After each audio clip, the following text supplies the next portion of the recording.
Wandering Stranger by Stephen Meehan.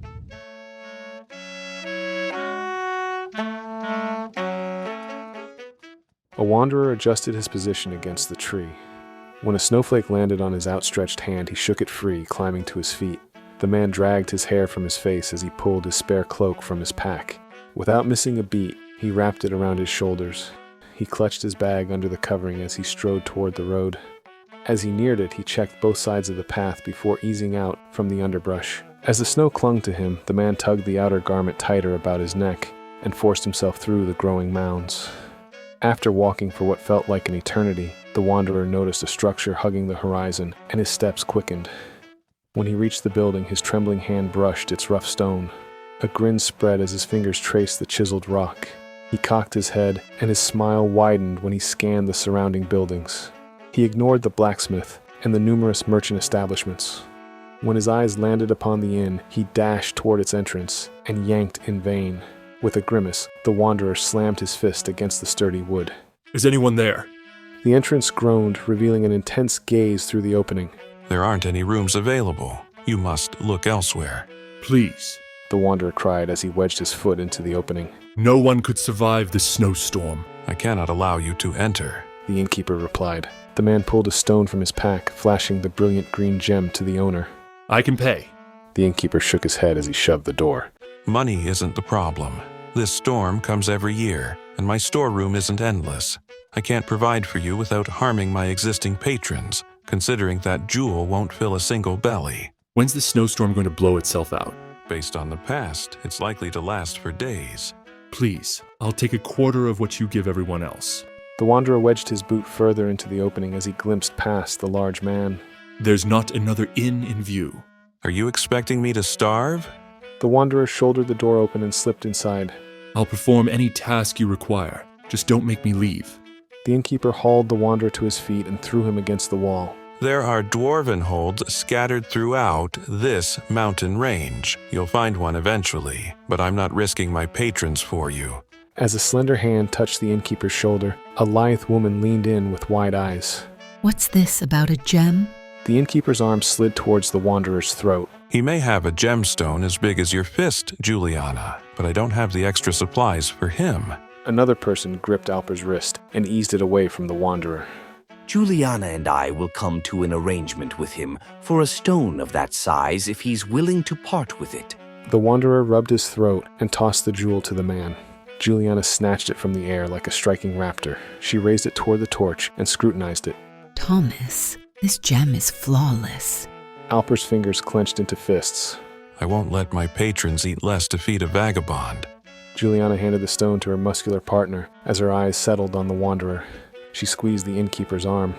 It's not a sacrifice to share our meals with him for the prize he's offering us. I think Juliana explained our position succinctly. Thomas clapped the innkeeper's back and turned him around. He peered past the innkeeper as he rubbed his chin. Considering we're volunteering to share our food with him, no one else would have to be inconvenienced. Alper stared at the wanderer and cursed. I won't risk everyone for one vagabond. That's enough, Alper, a man said as he entered the foyer. Those two have made their choice. If they die because of Juliana's greed, it's not your fault. So wash your hands of their desires for the gemstone. However, I'd like to eat my evening meal. I'll see you get your food, Kincaid. The innkeeper nodded and scowled at the wanderer as he shoved him away. Stay out of my sight. I should have tossed you back into that snowstorm to suffer the consequences of your foolish actions. The wanderer nodded as he swallowed a sudden lump. When the innkeeper vanished, Thomas nudged the wanderer's side. Don't worry about Alper. He's always that disagreeable, despite stockpiling enough rations to feed those like yourself who arrive late. He always overestimates the amount of food he'll require during this yearly event, Juliana added.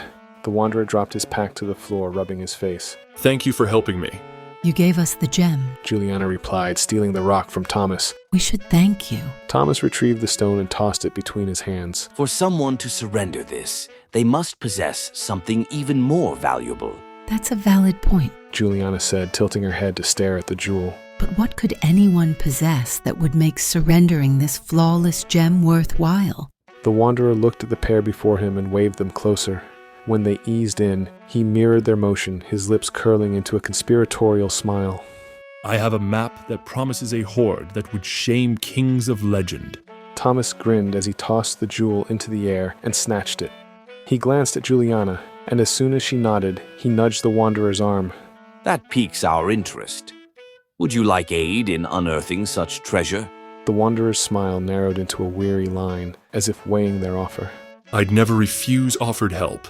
Juliana seized the gem and shoved it into her pocket. What'll we call you, stranger? Dalen, He said, offering his hand. I'm glad to find those who understand the value behind cooperation.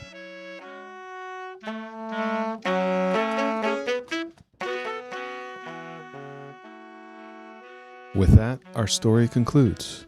I hope you've enjoyed today's reprieve from your daily grind. If you like the vibe, hit that like button, drop a comment, and subscribe if you haven't already, because every bit helps get this channel spread to those who require a momentary chance to unwind. I'll see you for the next tale, my friends.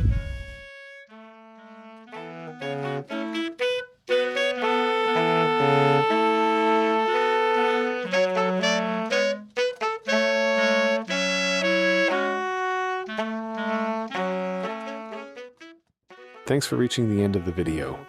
But why not keep the rhythm going? Pick one of the videos on screen and settle in for another moment of escape. And if you haven't yet, hit subscribe and tap the bell to get notified when new tales drop.